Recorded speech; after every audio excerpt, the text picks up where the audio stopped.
মা সোনকালে আহা দেৰি হ'ব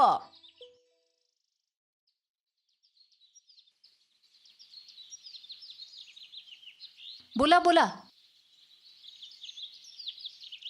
শুনা ৰাধা পৰীক্ষা কিন্তু মনোযোগেৰে দিবা দেই আৰু লেটাৰ ৰাইটিঙত বহুত মাৰ্কছ আছে ভালকৈ লিখিবা মাজনী হ'ব মা বাই বাই বাই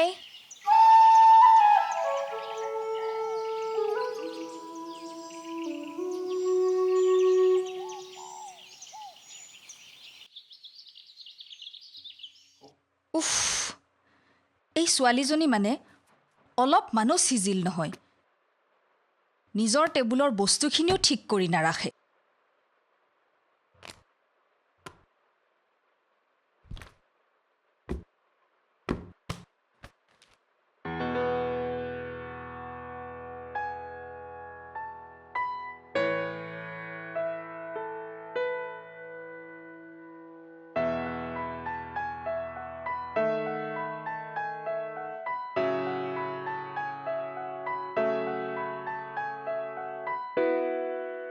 তুমি চিঠিখন অলপ পৰিপাটিকৈ লিখিব নোৱাৰা নেকি আৰুনো কিমান পৰিপাটিকৈ লিখিম পঢ়ি থাকাচোন তুমি এনেকুৱা চিঠি দেখিলে মানুহে হাঁহিব চিঠিখন তুমি এবাৰ নিজে চোৱাচোন অ'ত ভুল ত'ত ভুল তুমি সেইবোৰে চাই থাকা তাত মই কি লিখিছোঁ কি ক'ব বিচাৰিছোঁ সেইবোৰ চাব নালাগে দিয়া আৰে বাবা তুমি চিঠিৰে কোৱা কথাবোৰ মোৰ হৃদয়ত ৰৈ যায়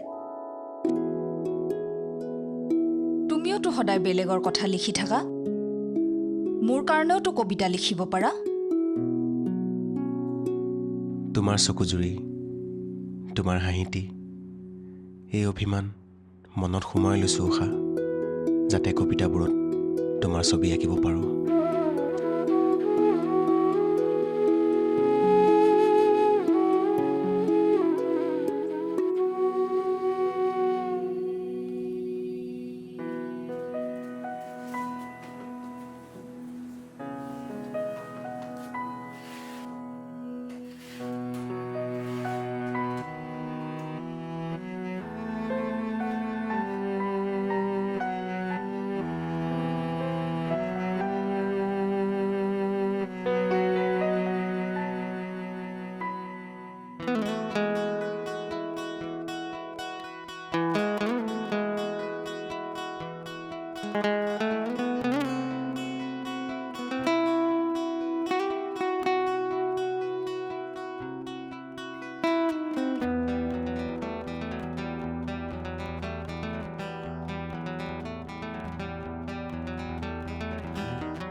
মৰমৰ উষা ভালে আছ নিশ্চয় তোৰ চিঠিখন পাই গম পালোঁ তোৰ পৰীক্ষা ভাল হোৱা কথাটো বৰ সন্তোষ পালোঁ এনেকৈ আগুৱাই যা তই ভাল কিবা এটা কৰিলে আমাৰ জীৱন সাৰ্থক হোৱা যেন লাগিব তোৰ খুৰাৰে সিদিনা কৈয়ে আছিল তোৰ উদাহৰণ আমাৰ বংশৰ সকলোৱে লোৱাটো দৰকাৰ তোৰ বাবে টকা অলপ চিঠিখনৰ লগতে মনি অৰ্ডাৰ কৰিছোঁ পা পইচা ভালদৰে পঠাব পৰা নাই পেঞ্চনৰ পইচা কেইটানো পাওঁ তইচোন জানই দিয়াকেইটাৰে ভালদৰে চলিবি মনত ৰাখিবি পৃথিৱীৰ মিতব্যয়ৰ মৰণ নাই আজি মিতব্যয়তাৰে খা খৰচ কৰি পঢ়া শুনা ভালদৰে কৰ কাইলৈ আপোনা আপুনি টকাৰে টনকিয়াল হবি আমাৰ সেই চুবুৰীৰ যে প্ৰদীপৰ ল'ৰাটো অনিৰ্বাণ তাৰ বিয়া ঠিক হ'ল এইবাৰ তই আহোঁতে তাৰ বিয়াখনো পাবি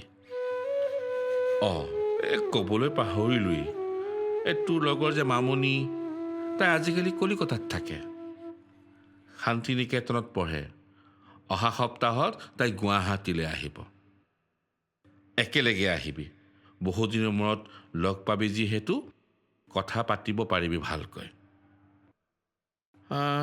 কথা বহুখিনি ক'বলগীয়া আছে তোক আহি ল তাৰপিছত মন ভৰাই কথা পাতিম ভালে কুশলে আহিবি দেই আজিলৈ সামৰিছোঁ তোৰ মৰমৰ দেউতা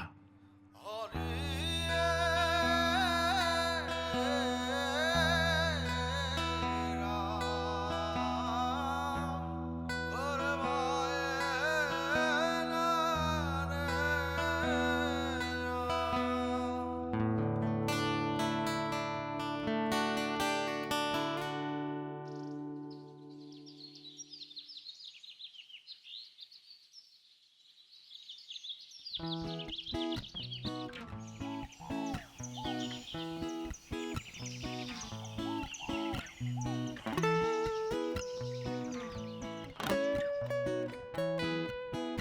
উষা, আশা কৰোঁ কুশলে আছা। আজি পুৱাই পথাৰলৈ গৈছিলোঁ। বহু পুৰণি স্মৃতিয়ে নষ্টালজিক কৰি তুলিলে। পথাৰত মাছৰ উজান উঠিছে জানা। এই বাৰিষাৰ পথাৰৰ মায়াও বৰ অদ্ভুত। কেইবাজনীও মাছ জালত লাগিল। তুমি যে কেঁচা পথাৰৰ গোন্ধ ইমান ভাল পাইছিলা। স্কুলৰ পৰা ঘৰলৈ উভতাৰ পথত আমি প্ৰায়ে আলিটোৰ কাষতে বহিছিলোঁ। তুমি কৈছিলা, পথাৰবোৰৰে খুকীয়া গোন্ধ আছে, আমেজ আছে। কথাষাৰ মিছা নহয়। পিছে এতিয়াতো তুমি মহানগৰীৰ বাসিন্দা। যান্ত্ৰিকতা তোমাৰ সংগী। পথাৰলৈ মনত পৰেনে তোমাৰ? নে বিচাৰি ল'লা নিজা এক পথাৰ অথবা পথৰুৱা এক গোন্ধ? মহানগৰী বুলি কওঁতে মনত পৰিল, গুৱাহাটীৰ নেহেৰু পাৰ্ক, ছায়েন্স মিউজিয়াম, চিৰিয়াখানলৈ গৈছানে কেতিয়াবা? বৰ ধুনীয়া চাগে নেহেৰু পাৰ্কখন। আমাৰ সৰু পেহীহঁতৰ ৰুবুলে এবাৰ গুৱাহাটীলৈ যাওঁতে হেনো তাত সোমাইছিল। মোৰো কেতিয়াবা গুৱাহাটীলৈ যাবলৈ খুব মন যায়। তোমাৰ হাতত হাত ধৰি গোটেই মহানগৰখন ঘূৰিম, নেহেৰু পাৰ্কলৈ যাম, চিৰিয়াখানা চাম। কিন্তু এই ঘৰখনৰ সমস্ত দায়িত্ব মূৰ পাতি লোৱাৰ পিছত আৰু নিজৰ কথা ভাবিবলৈ সময় নোপোৱা হ'লোঁ। কিন্তু নিজৰ কথা ভাবিবলৈ সময় নাপালেও তোমাৰ কথা ভাবিবলৈ নাপাওঁ আৰু। তোমাৰ মনত আছেনে, আমি যে প্ৰতি শনিবাৰে আবেলি সময়ত ৰমেনৰ দোকানলৈ অহা নতুন নতুন আলোচনী, কিতাপবোৰ চাবলৈ যাওঁ? কিতাপ পাগলী উষাজনী মোৰ। নতুন বিস্ময় আলোচনীবোৰৰ পাতবোৰ লুটিয়াই লুটিয়াই চোৱা তুমি। কেতিয়াবা কাকুতি কৰি পঢ়িবলৈ খুজি আনা। আৰু মই তোমাৰ আজন্ম অনুৰাগীৰ দৰে তোমাৰ কাণ্ডবোৰলৈ লাগি চাওঁ। উষা, পাহৰি গ'লা নেকি তুমি সেই ধুনীয়া দিনবোৰ? পঢ়ি শুনি ডাঙৰ মানুহ হোৱাৰ সপোন আছিল তোমাৰ। আৰু মই পঢ়া শুনাৰ কথা বেছি ভাবিবলৈ আহৰিয়েই নাপালোঁ। দেউতা ঢুকোৱাৰ পিছত এগালমান দায়িত্ব মোৰ মূৰত আহি পৰিছিল। আৰু এদিন নিজৰ সপোনবোৰ দিঠক কৰিবলৈ তুমি গুৱাহাটীলৈ উচ্চ শিক্ষাৰ বাবে গুচি গ'লা। তুমি কৈছিলা, এই দূৰত্বই আমাৰ দুয়োৰে প্ৰেমত কোনো প্ৰভাৱ পেলাব নোৱাৰে। আমাৰ প্ৰেমৰ শক্তিৰ সন্মুখত এইবোৰ ফিকা। সময়বোৰ সলনি হ'ল উষা, লগতে ঠাইবোৰ আৰু মানুহবোৰ। তথাপি পাৰ কৰি অহা পুৰণি দিনবোৰৰ হাঁহি কান্দোন, সুখ দুখেৰে ভৰা স্মৃতিবোৰে আমাক জীয়াই ৰাখে। মোলৈ তোমাৰ মনত পৰেনে উষা? তোমাৰ চাগে মন যায় কেতিয়াবা আকৌ পথৰুৱা গোন্ধ এটা বিচাৰি ভাত খুৰি বাই গৈ থাকিবলৈ, অথবা নদীৰ পাৰৰ বতাহজাকৰ মাত শুনিবলৈ। আশা কৰোঁ চিঠিখন তোমাৰ হাতত পৰিবগৈ। তোমাৰ উত্তৰলৈ বাট চাই ৰ'ম। ভাল পাওঁ তোমাক উষা। মৰমেৰে তোমাৰ অনিৰুদ্ধ।